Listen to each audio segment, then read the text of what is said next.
I wanted to spend a couple minutes talking about the English philosopher Thomas Hobbes.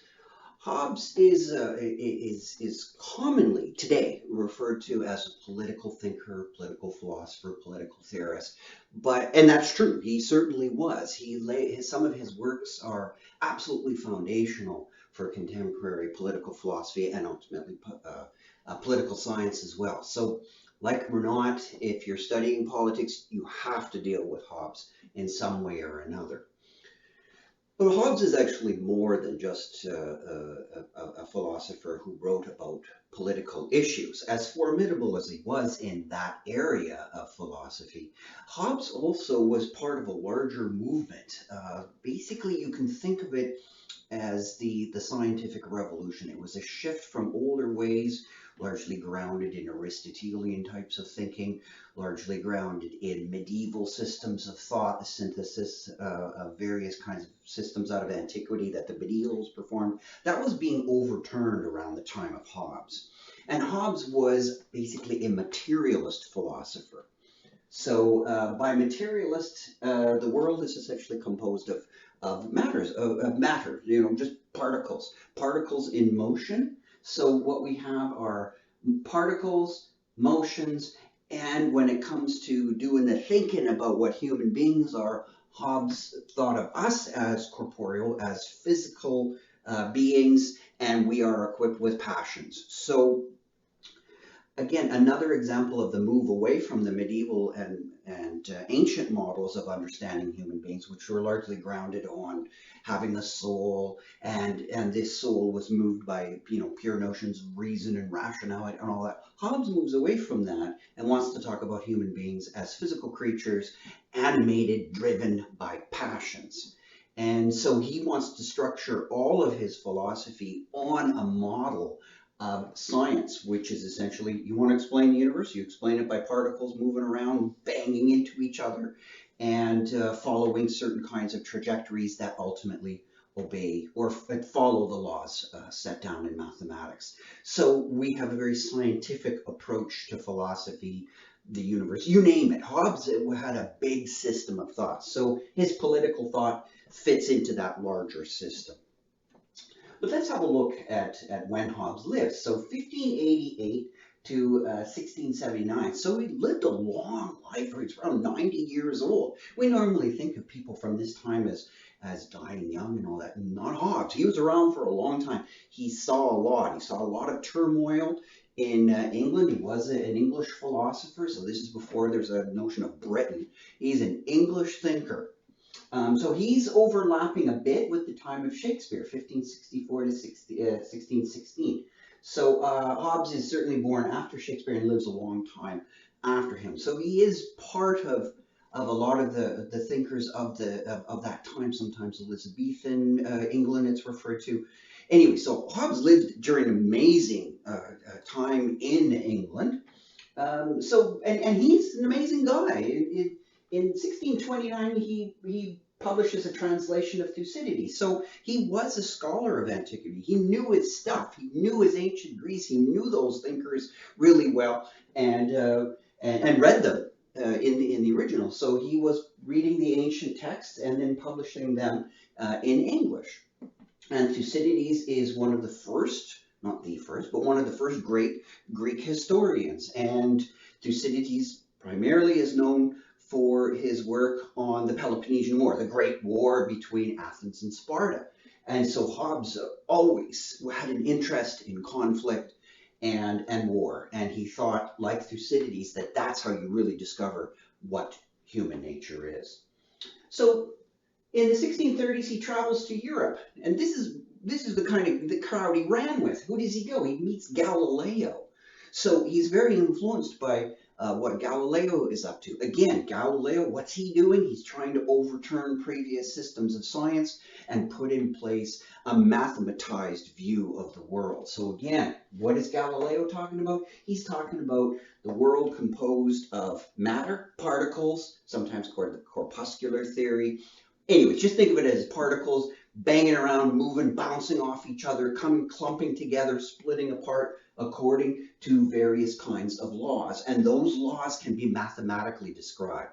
Keep in mind that prior to Galileo, mathematics wasn't really a part of physics. They had notions of laws and all that, but not mathematizable laws. So the idea that you could take math and apply it and describe how particles and objects were moving in the world was largely a fairly new idea, although you can find embryonic forms of it in medieval science, but that's a story for another day.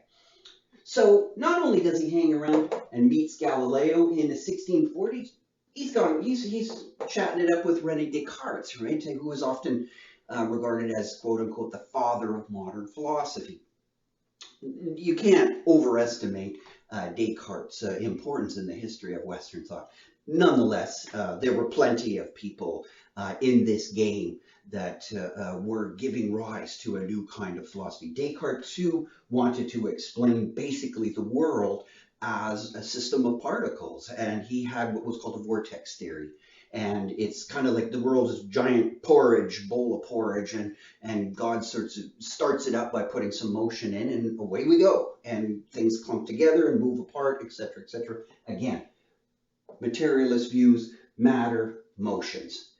Descartes has a little bit more of the old school, the notion of the soul as incorporeal. Hobbes is arguably further along the line of materialism, because Hobbes just says, no, we're just kind of like meat with passions animating it. All right.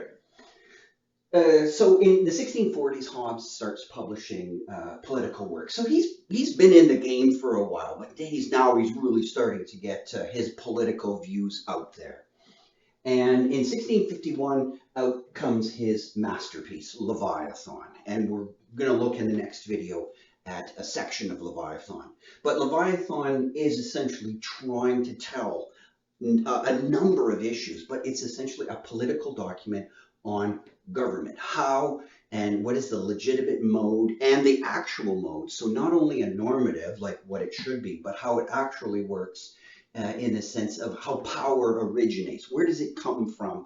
And what form does it take? And how should it work? So how should a society be run? And ultimately, Hobbes is trying to figure out what are the natural mechanisms. So in this model, can we describe human beings, what we are, human nature, all this stuff, and how we should govern ourselves? And the best way to do that within the model that says human beings are just basically, I'm just a body animated by passions. It's all physical. So he wants to tell the story of how we can go from that isolated, atomistic kind of, individual level up to the notion of power, which he says is ultimately expressed through a sovereign. And if this sounds kind of, English king stuff, yeah. And if you look at Hobbes's life, a lot of what he saw was political struggle, political violence, civil war. He was deeply affected by that. So he was very concerned to construct some kind of understanding that would lead to peace. So he's trying to avoid war and civil war, which he says is just a catastrophe for a country or a nation. So Leviathan is arguably one of the great works in philosophy because it contains a variety of issues, but also in political philosophy because of its notions of what the state is, how power is grounded, how it emerges out of the people, and then eventually comes to govern the people. So very interesting, long, complex work. So he publishes it in 1651 in English, and I say in English because in 1668 he publishes a Latin version. So this is a pretty smart guy. So not only is he working with Greek texts and translating them, he's able to write in Latin. Descartes could do that too. Descartes wrote a lot of works in Latin, was probably supposedly in one of his correspondence, one of his letters, he opts to write in Latin because he says he's faster at writing in Latin than writing in French. So it's highly educated, highly trained minds we're talking about here when you're talking about people like Descartes and Hobbes. So eventually, in 1668, he comes out with a Latin version of Leviathan. He's got a number of other works on the city, on various kinds, so tons of political works. In the 70s, again, Hobbes has a pretty long career, but as he's getting to the tail end of his career, he decides to kick back and relax and do some translations again, going back to the Greeks, and he translates the works of Homer, so the Iliad and the Odyssey.